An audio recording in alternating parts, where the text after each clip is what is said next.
Welcome to Positive Talk with Kevin McDonald. Hey, that's me. Hi, and welcome to Positive Talk. Our show features the best positive stories and people from around the globe as we endeavor to answer the universal question of why am I here and what is my purpose? Understanding that can change everything, and knowing your greatness is fundamental to living your best life. So join us right now as together we work to create the adventure of our lifetime.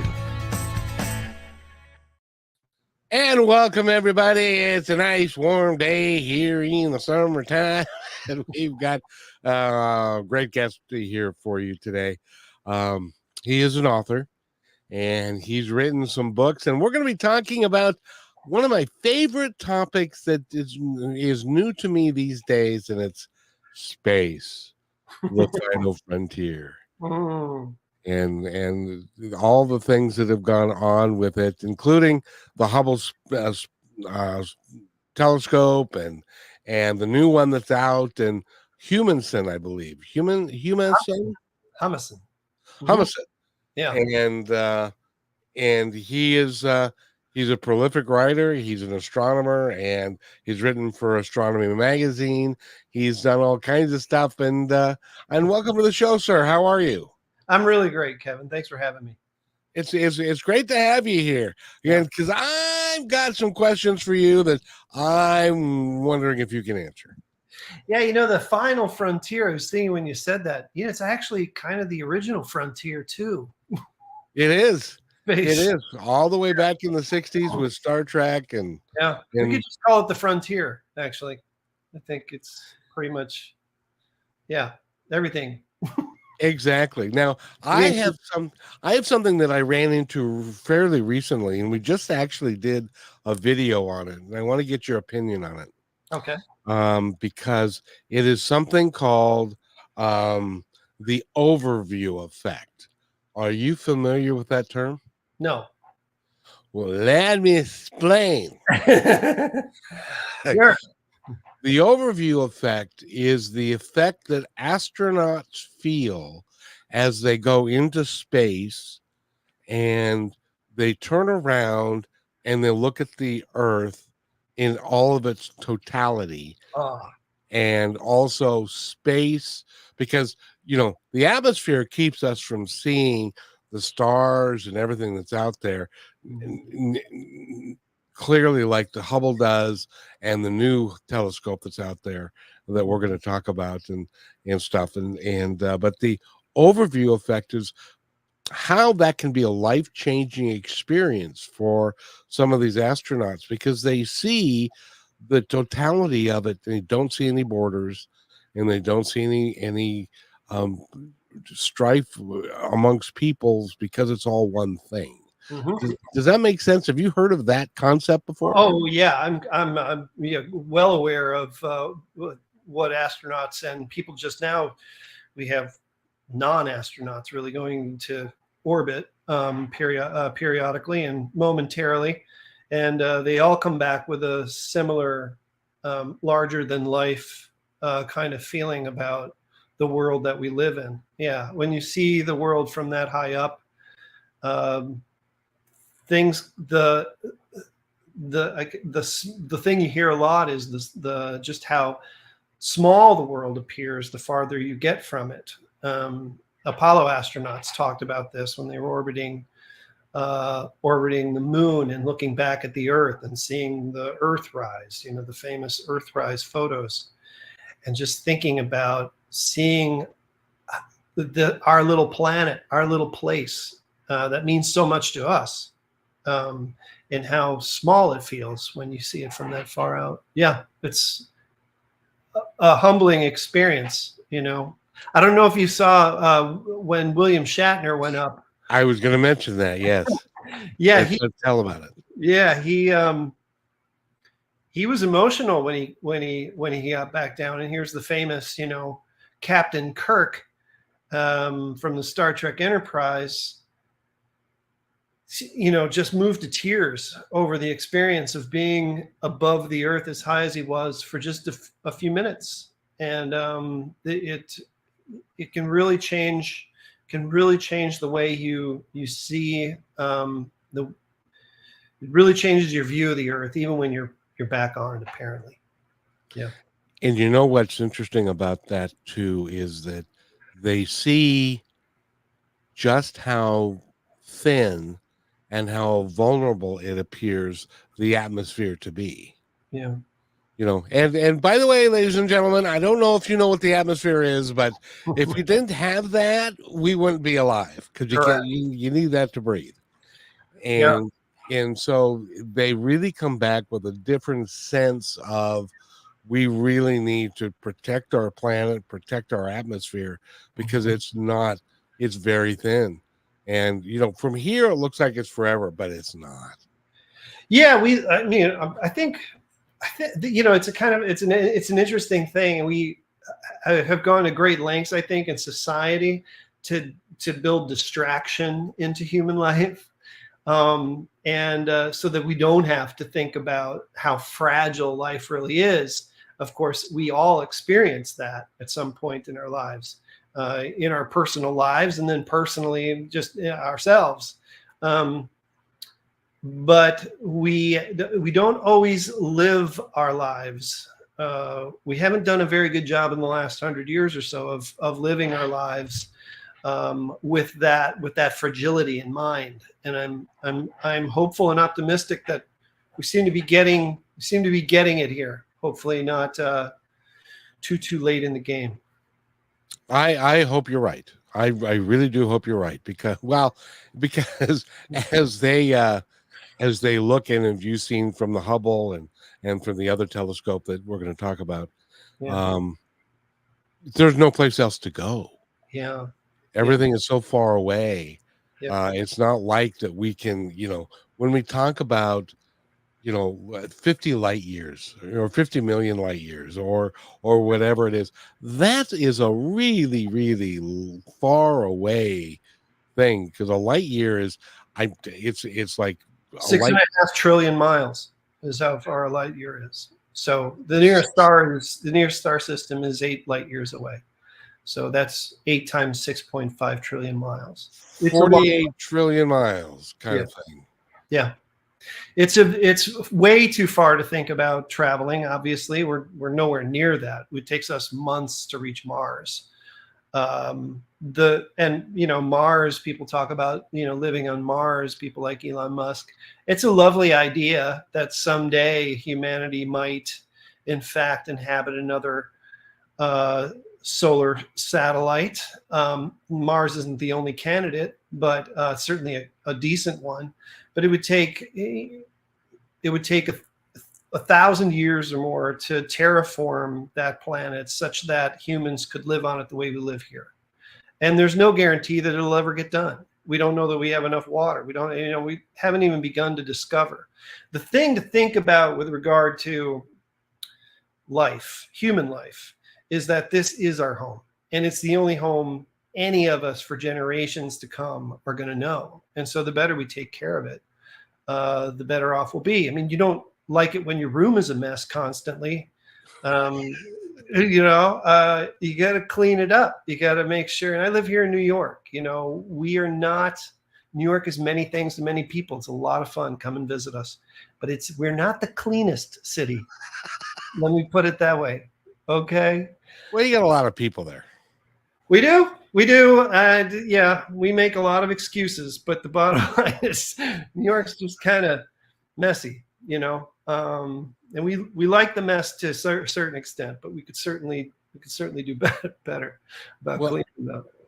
All I hope is that everyone gets the sense that there are two things. Number one, there's only one of us. There's only one species of humans that we know about, and we need to take care of each other. Yeah. And we also need to take care of the plants and the animals and the atmosphere and stuff much more than we are now. And I'm really tired of hearing the phrase, wait for it, drill, baby, drill. Yeah. Yeah, we've been doing that for too long. We're running low, and the bigger problem is we wouldn't run out of oil for quite a while, but the bigger problem really is that natural heritage, isn't it? I mean, the Earth, everything on it is literally our natural heritage, and there are people. I talk with people a lot, and I like to hear other people's perspectives. Because it really gives you a sense of who's thinking what, and it's good to get out of your own world every now and again, and I certainly have. But they talk about extinction as being a natural occurrence, and it is. What has not ever happened before is that a species was involved in the eradication of multiple or many species. So what we are doing to ourselves in our natural heritage right now is inflicting an extinction on ourselves. And not that we would necessarily become extinct, although there's serious dangers in eliminating more and more of the biosphere. We're kind of in charge here, really large and in charge, 8 billion plus of us now. And the world's getting pretty intolerant of all of the, stuff. So that's the thing that I think people are starting to get a hold of now. I think even some of the big corporations are starting to see it. I think that the energy industry is maybe lagging a little behind, but way behind. And some people are laughing right now. Little behind. What are you? I think Al Gore's been talking about it for 45 years, but yeah, I think we're just starting to see the first kind of movement toward, we're going to have electric cars, and we're going to, that's what we need. That's where we need to go. We need to continue going that way. I don't think we're going to really get fusion under control. That's an amazing thing. I mean, we have the big royal we have induced fusion. We have literally fused atoms. It's amazing that we have even found a way to do that. Now, the technology for making that a useful, universal, global energy resource is pretty far off. But it's amazing that it's there, that we can even talk about it as a possibility, because for so long it was thought to be really too hard to harness the energy that's outputted from that kind of process. So there's hope. We're pretty smart, and if we could just get a little smarter about cleaning things up, I think we will. We are a species that, for whatever reason, excuse me, doesn't like to address the issues until it becomes clear that we have to fix it now. Yeah. And when we get to a point when we say we have to fix it, I am confident that we will. How many people die in the process, however, is a question. Yeah. Let me let us off the hook a little bit on that. I do agree with you. This idea of getting out over our skis, we're pretty new to this. Capitalism, free markets haven't been around, and mass manufacturing haven't been around that long if you take it in terms of, human history, the bulk of human history. So I think we're learning this lesson slowly, yes, for sure. But we are learning it. And I think it's really hard to slow the engine down once you get it revved up the way we have it. I mean, here in the West, I can't believe how much stuff there just is. If we stop manufacturing today, we probably have enough stuff for everybody for 5 years, Exactly. So yeah, but I think we're kind of new to this. We're kind of new to this mass market, globalized society, all of these things we keep talking about, even though we're more regionalized than globalized. But let's not get into economics. You know, Well, hopefully we will figure it out, because right now I'm telling you, this is an election year. I don't know if you've heard. Have yeah, you heard yeah. There's a few things going on. that? I was talking to somebody last hour, So, and I said, if you were a writer like you are, and you were to write this scenario that is happening now, and published it, nobody'd buy it because it's unbelievable. mm, yeah, yeah. Yeah. I mean, or if they, like fiction, they like thrillers. Yeah. It's got a lot of that going for it. I mean, And how's it going to end? We don't know. And we're all on the edge of our seat trying to figure out what's going to happen next, and stuff like that. So it will truly be interesting. But more so, let's talk about you. okay. You're a writer. You've been writing for a long time. You do a lot of different works, and you also write about the Hubble space, or the telescope, and it's the next generation one, which I'm not sure a lot of people really know a lot about. Hubble, when it came out, was kind of a big deal. But the new one is even better, but it's not as, I don't know if it's as celebrated, or is it? Well, I think it will be. It's new. The James Webb Telescope, I think, is the one you're referring to. I think it will be. It is already making its mark. The thing is, Hubble already sort of opened the door and colorized the greater universe for us. So what Webb is really doing is getting us more detail, also pretty pictures, and much deeper into space than Hubble could ever think of doing.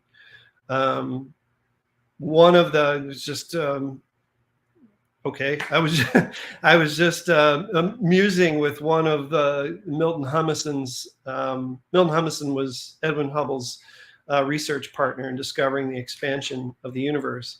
I was just online with one of his great grandsons, and he was going on about the fact that the Webb had found these super massive black holes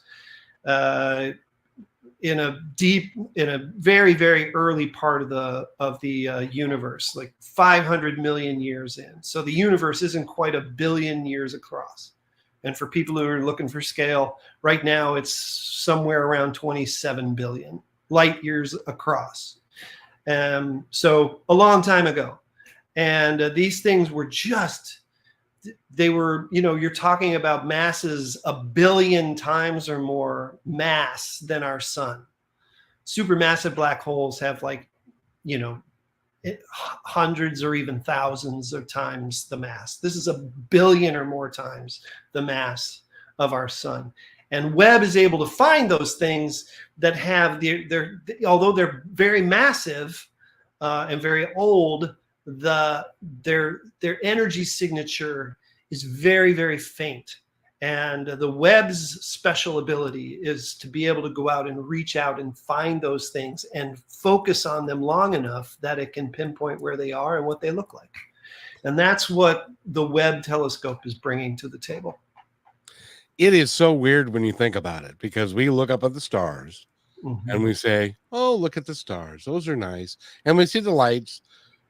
But the light that we're seeing is how old?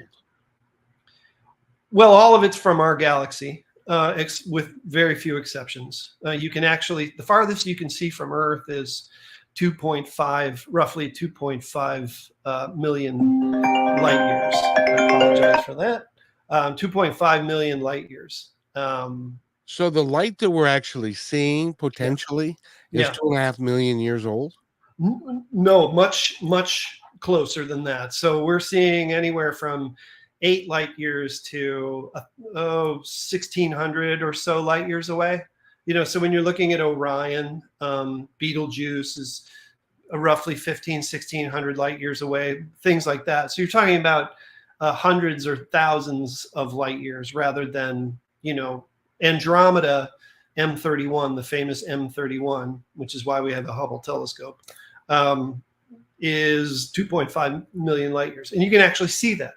It's not far from Cepheus. If you can find Cepheus in Pegasus, you can locate it. Okay, so I want you to get your calculus brain out. Okay. If it's 2.5 million light years away Yeah. from us, Yeah. how long does that light take to get here? 2.5 million years. So we are Andromeda 2.5 million years ago. Yeah, that's right. A lot can be going on in that time.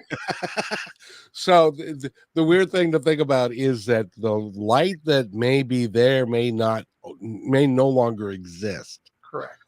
That's right. But it's still coming for the next while.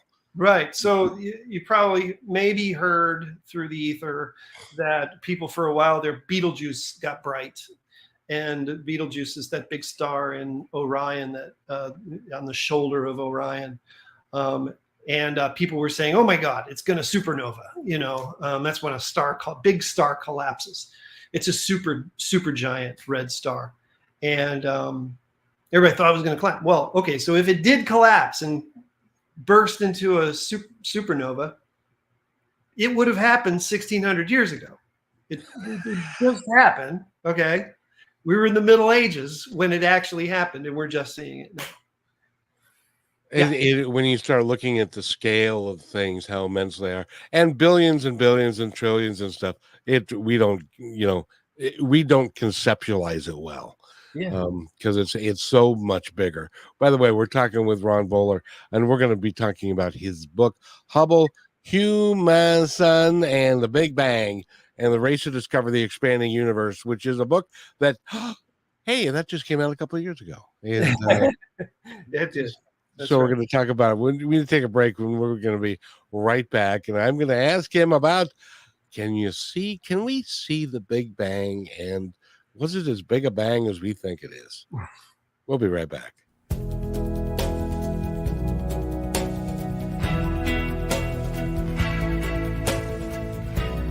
They have your eyes. They have your ears.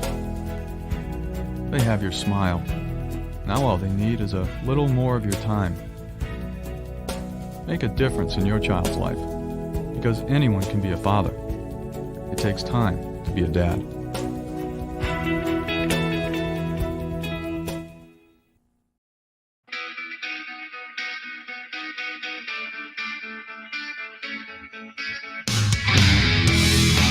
And welcome back to Positive Talk with Kevin McDonald. That's about as big a bang as I can get. Is that song right there? That's a mighty bang, my friend. Indeed, indeed. Now I'm going to stray into that area of space that is kind of a little controversial. The Big Bang versus the creation, which could have been the Big Bang, but was it? Can we see the Big Bang? And how big a bang was it? Oh, the Big Bang. It was the bang. The bang to end all bangs is what it was, as far as we know. No, the short answer is no. We have, whether or not we can or will remains to be seen. I expect that eventually we may reach that point. That is the event horizon for time, as far as we know. But we don't know. We haven't seen it yet. We've got close. The Webb telescope is getting closer and closer. But we have not seen it yet. What the Big Bang represents is the beginning of space and time. It's like a clock. The universe is like a clock. We're inside of, floating within a big, an enormous clock. And that clock was started ticking about 13.8 billion years ago. And at that moment, right before the first tick, which was a mighty tick indeed, all of the space, everything we see and the things and most of the universe is stuff we can't see, stuff we call dark energy and dark matter. All of it was compressed into a tiny point of potential energy, hundreds of thousands or millions of times smaller than the head of a pin. And I have to say, that point, that 0 point, is beginning smaller and smaller for about, the big fish story. The guy comes out and says, it was actually like this. It was a bluegill. That used to be the size of a basketball, and then it was the size of a melon, and then, so it's got small. I mean, small, baby. And but however big it was at that moment, and whatever it was, and wherever it came from, we do not know. Was it one? Is it the only instance, or is it part of? And this is kind of more the theory these days, the multiverse theory. Was it part of? Was it just another ball of potential energy among a vast cauldron of these things that springs to life? We don't know that. We haven't seen far enough back yet to understand it. And crucially, the science that we currently have and have had for about the last 100 years, almost exactly the last 100 years, in fact, can't quite explain it. So it is a fishy area of science. That's talk about the frontier. That is really the frontier of cosmology there. So that could be one of those things that you can almost paint any way you want to, from the standpoint of it was God that created it, or it was a natural phenomenon, or do they have some clearer ideas of?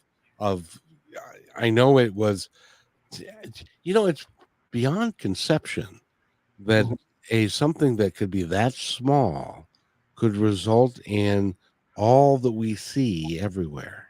It is hard to believe, isn't it? Yeah. Well, that gets into particle physics and things that are very difficult to describe in an hour-long interview. But the stuff that we do know has been extrapolated, sort of reverse engineered. Maybe folks will understand reverse engineered over time by science as we have gone back farther and farther. And we've located quantum mechanics has presented to us subatomic particles, and these are crucial in the development of the understanding of these things. And we've actually seen some of them. The Higgs boson, the famous Higgs boson that everybody or people have probably heard of through the news. And they're very difficult. They're kind of strange concepts to get your head around, especially in the quantum world. Einstein's world, the stuff we see is a little bit gravity based, and you can kind of get your head around it, the four forces of nature and stuff like that. That stuff is very easy to measure. It's right here on Earth. We see it all the time. We see it in our planetary orbit, the moon's orbit around us, et cetera, et cetera. Those things we can measure. And the thing about science that's beautiful, that maybe separates it a little bit, for me anyway, from religion, and I will state first, and I want to underscore that both are very useful in human life, but they are useful for me in different ways. But the thing that science does is, whatever language you speak, whatever heritage you come from, wherever you are in the world, orbit, the forces of nature, these things, math, it's always the same. You're not going to bump into somebody in India who has come up with 2 + 2 = 4.5. It's always the same. It's tested and tested over and over and over again. And so that's what science kind of bridges. That's how science bridges from one moment to the next. It's a very slow process. Like I tell people, science is really, it's a language created by skeptics to make believers of skeptics. Scientists are naturally skeptical people. You think journalists are skeptical? Woo, this crowd. I mean, you can't convince them of anything. It's really, until they've seen it for themselves and they've tested it themselves and they come up with the same answer, or, sometimes it's proximities, especially in the quantum world. They're non-believers. They have some similarities, but religion really is different in that the same issues are involved: our mortality, despair, how to get along in life, knowing that, there are these tragedies and these vulnerabilities and this fragility.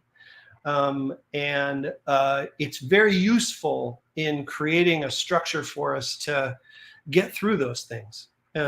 It's important. And that's probably why 8 in 10 people in the world still believe in God, a God or some religious philosophy.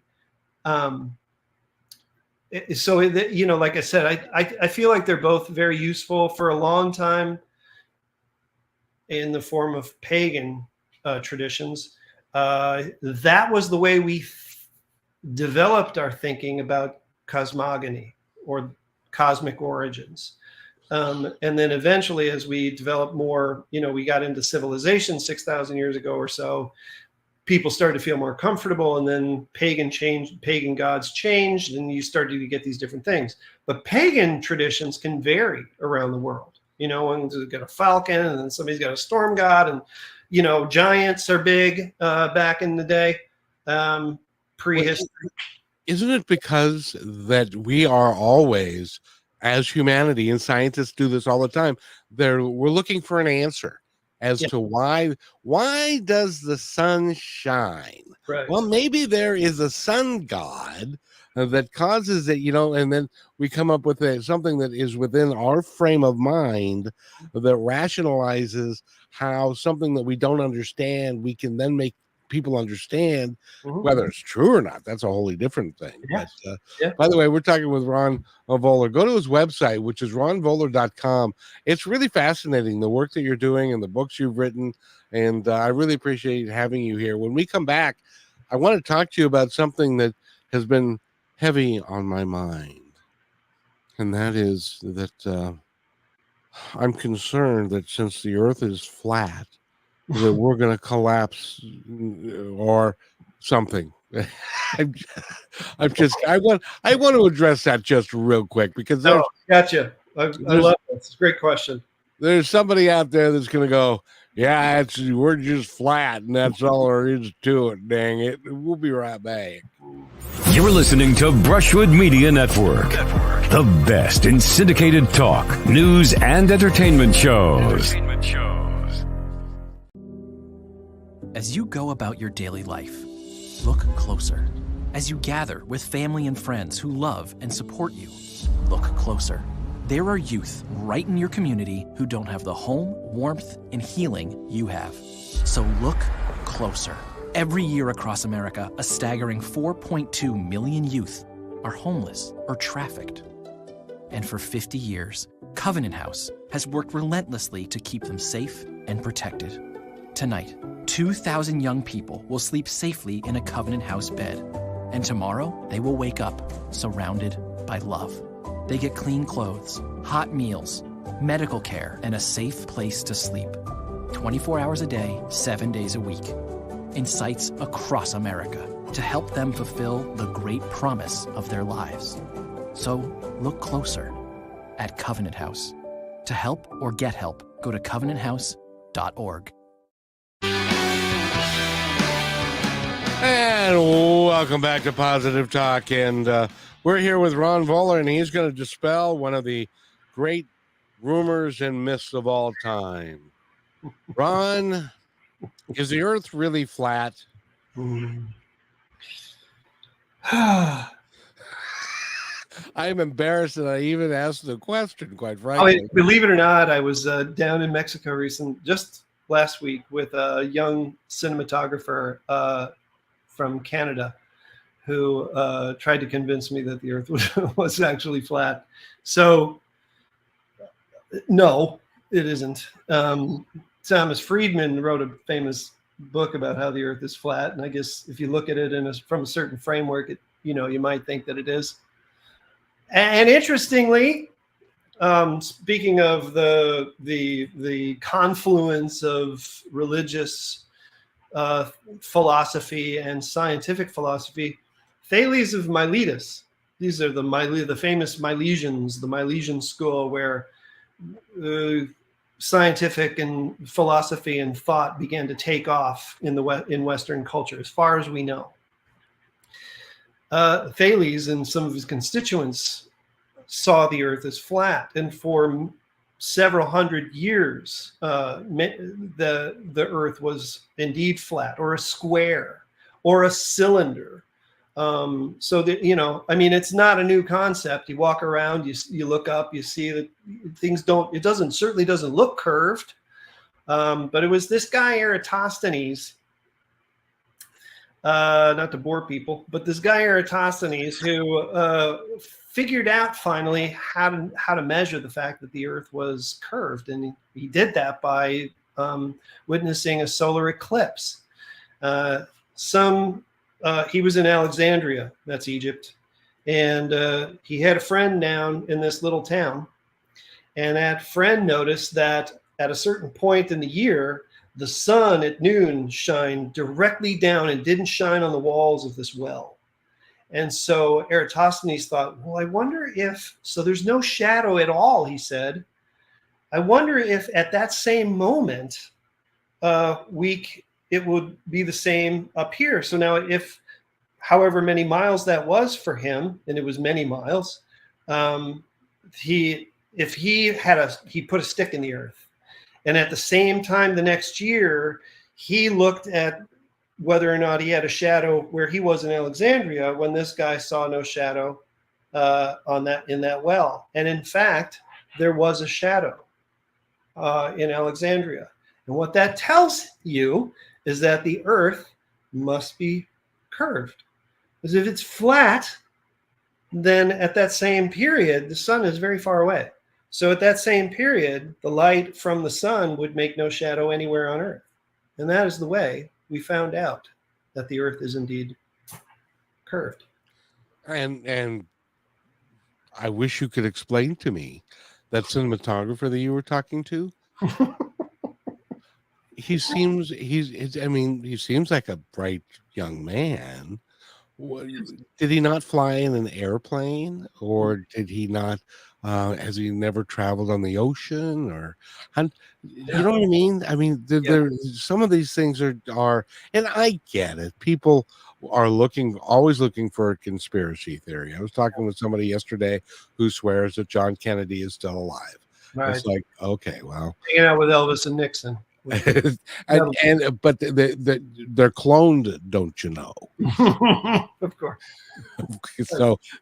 So and I just have to laugh at these people, but the Earth, I mean, it's been, and we have, I don't know about you, but we have pictures of the Earth from space. Yeah, we do. Which some people think is, fake as well. I mean, you could dispute anything if you want to, but I think most people get it. If you were in a tower 100 feet above the sand on a beach watching a boat go out, right, and you had a friend down on the beach there, the friend would holler up to you, "Hey, I can't see that boat anymore," and you could still see it.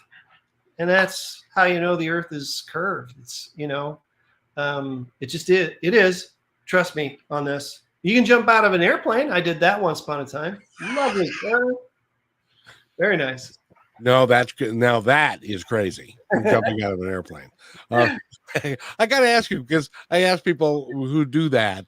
It's like, what did it feel like when you were stepping out into space like that, not knowing whether or not you are going to live for the next 10 seconds? It's a strange sensation, skydiving, and the way I found it to feel is it doesn't actually, except for your face is distorted from the pressure, the wind, and it's pressure really pushing against you, resistance, and but you don't feel the movement because you're 13,000 feet above the Earth. The Earth just isn't approaching that quickly. So you fall and you fall and you fall, and you are falling. You can, kind of see it. I was over Santa Barbara, and it was beautiful, looking out over the ocean. Beautiful, yeah. Yeah, the guy, I was tandem, and the guy wanted me to, hoot and holler. I'm not a hoot and hollerer. I just want to look out at the beautiful Earth. He didn't know me. Anyway, didn't take a lot of time to know me. And when you do feel it, though, is when you pull that chute and you feel like you went up. You didn't. You just slowed down. You're still falling. You fall at a much less precipitous rate very quickly. And that's when you realize, wow, we were really moving. It's an interesting feeling. I'm not really a daredevil. I'm not really a thrill seeker to a large extent. I prefer diving under the water than diving out of a plane.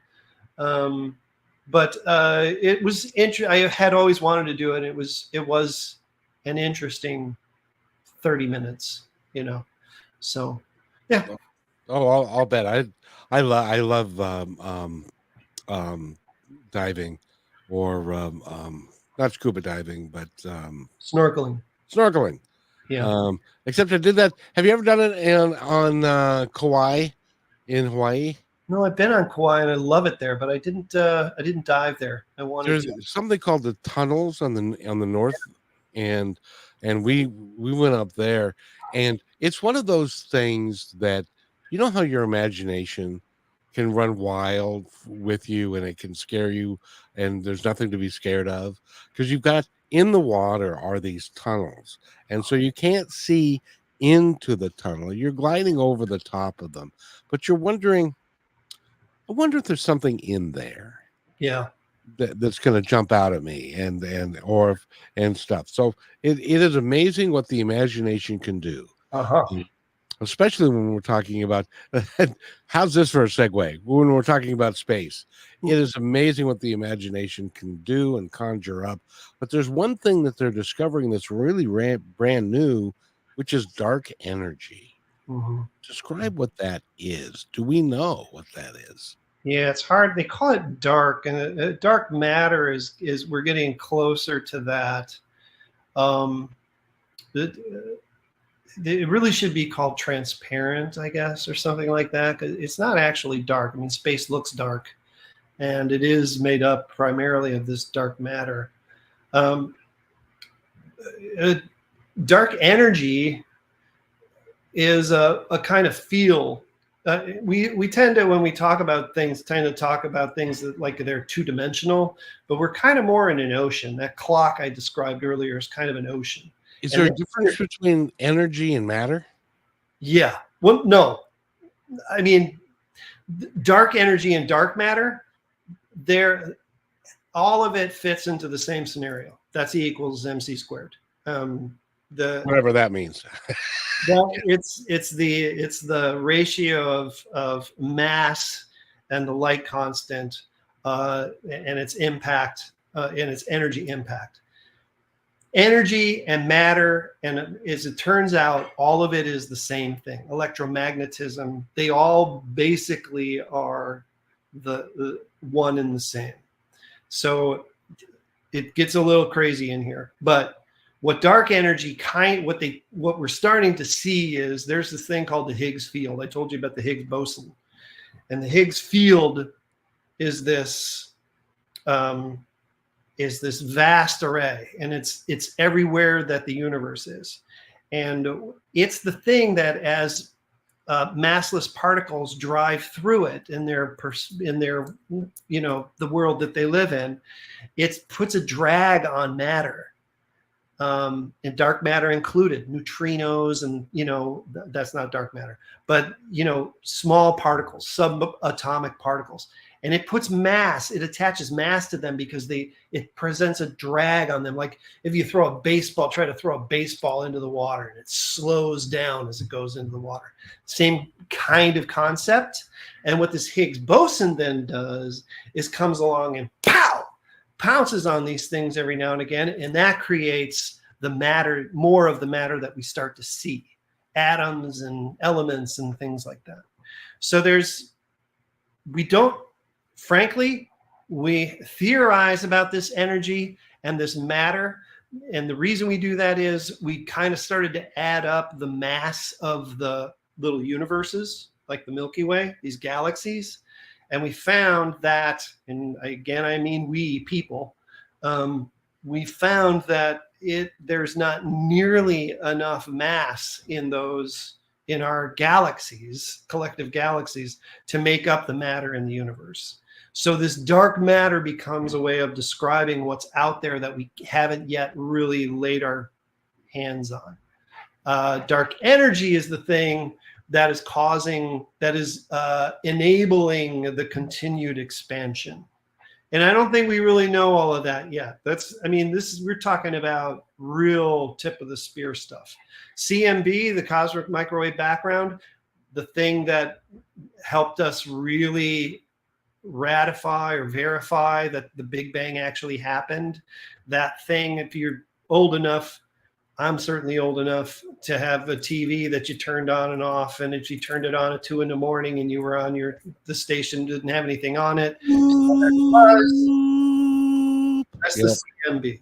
And it's this point in time about 380,000 years after the Big Bang when the universe cooled to the extent that all of the free hydrogen, because that's what the universe is mostly made of, at least material universe, started to decided, okay, we got to bond, man. It's cold in here.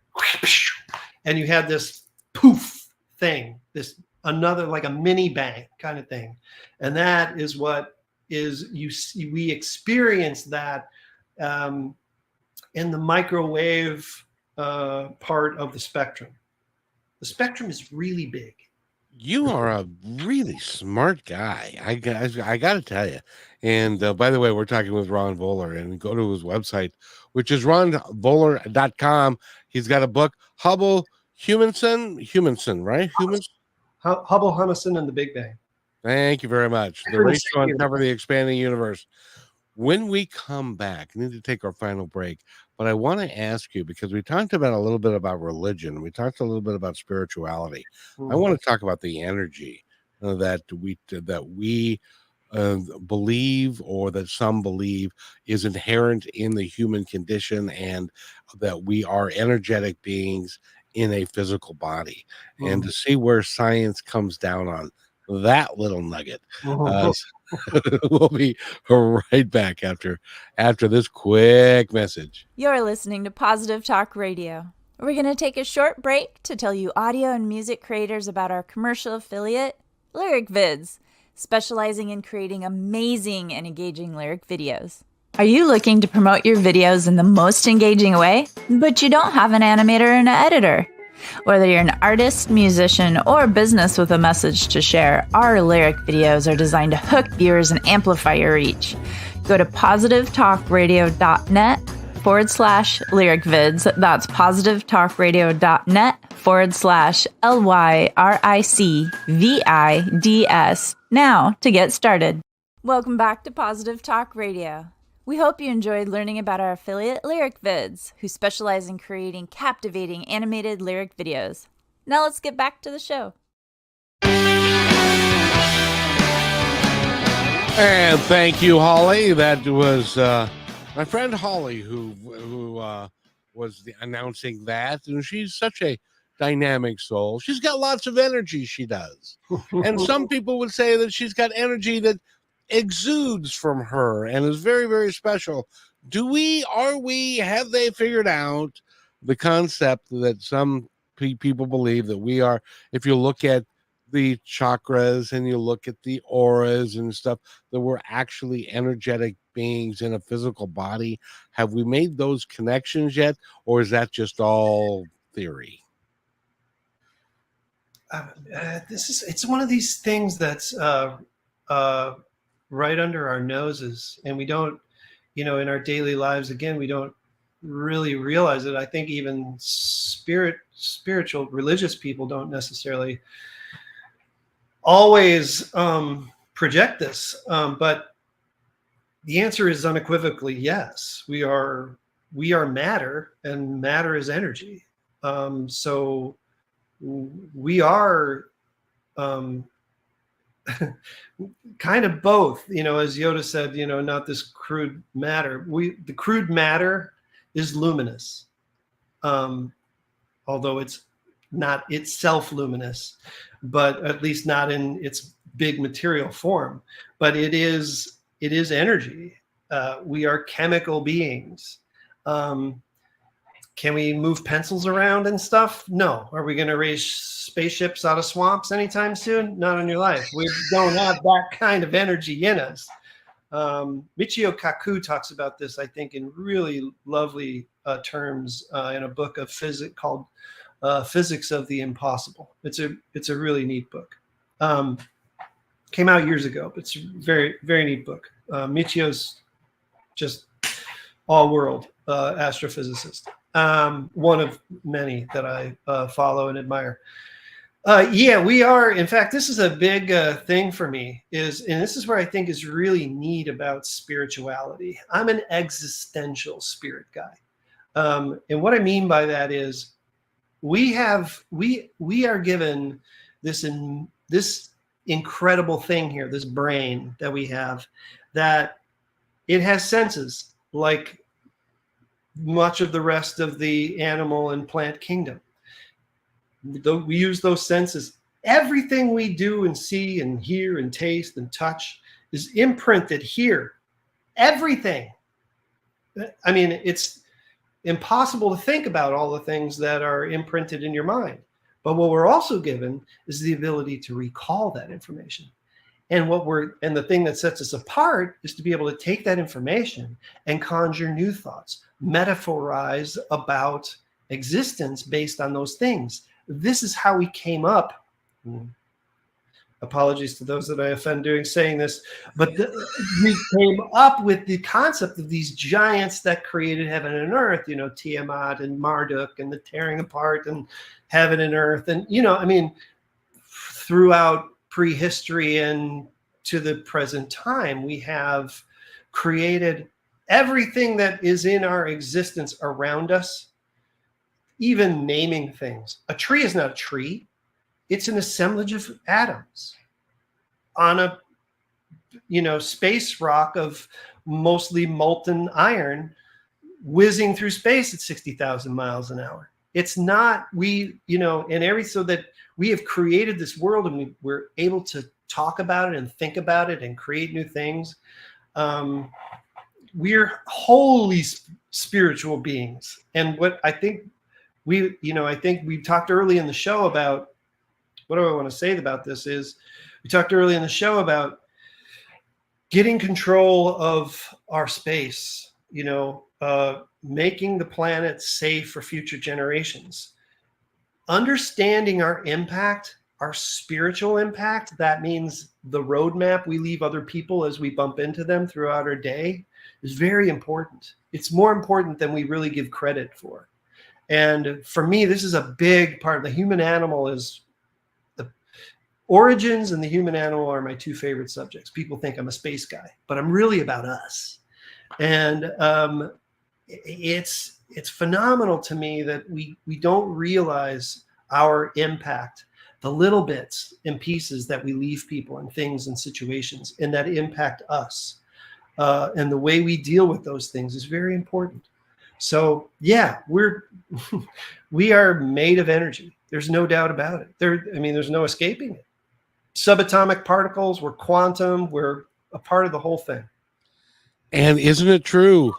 I feel like a lawyer. Isn't it true, young man, that as we interact with others of our own species and other species and our interactions in the world, that we have the ability to leave an imprint of our energy on them, either in a positive way or a negative way. And if we do it in a positive way, it is reflected back to you in a positive way, or also in a negative way.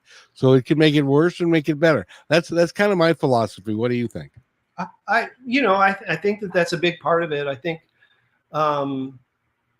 it certainly can. The animals who weren't at one point afraid of us, who now are. How did they get there?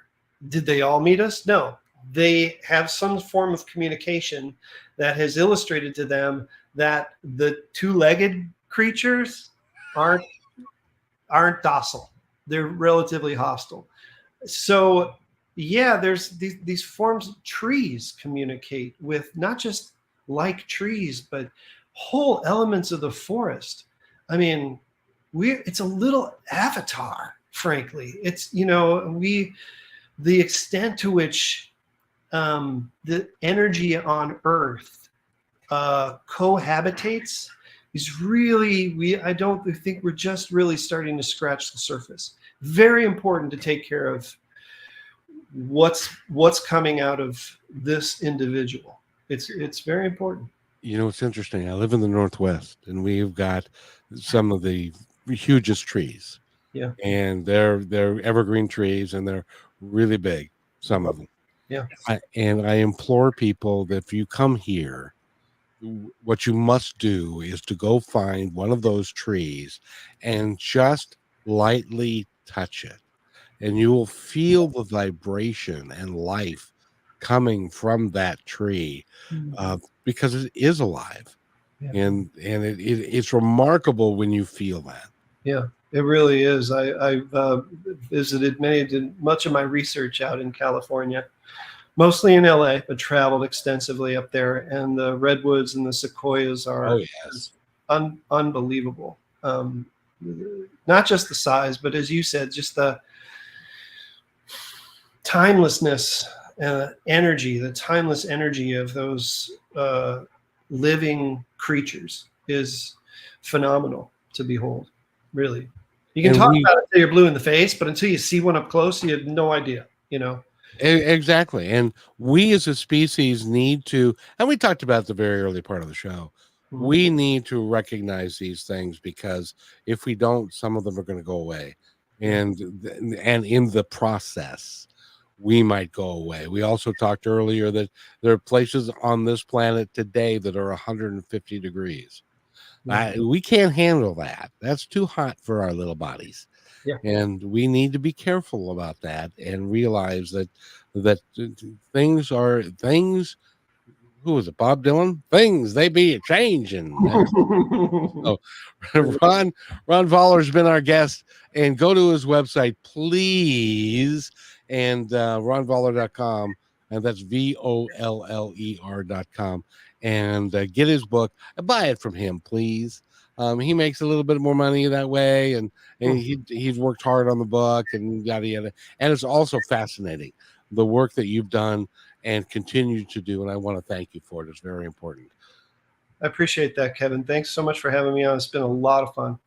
I'm glad you enjoyed it. We've got just 1 minute, if you'd like to tell our audience anything you'd like them to know. Well, if you want to explore with me the origins of the universe and human development in the discovery of that, our collective development, my podcast is called Bang Goes the Universe.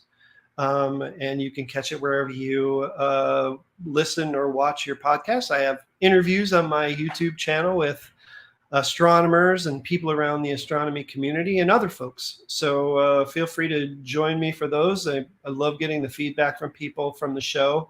And we're just going to start season 2 here pretty soon. Yeah. I apologize. I didn't mention that before. I should have mentioned that before. Oh, that's okay.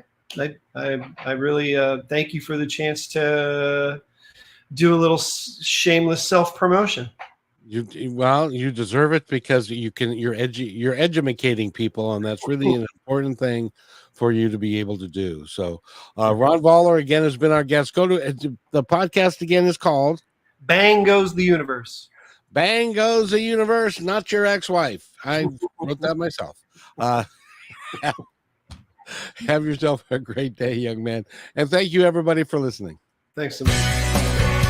Thanks for listening to this episode of Positive Talk with Kevin McDonald. Our purpose is to provide everyone with a positive, entertaining, and educational experience. I would love your feedback and comments about the show, including possible topics and great guest suggestions. Please email me at kevin@kmmedia.pro. And remember, be kind to one another, because each other's all we've got. That's Kevin at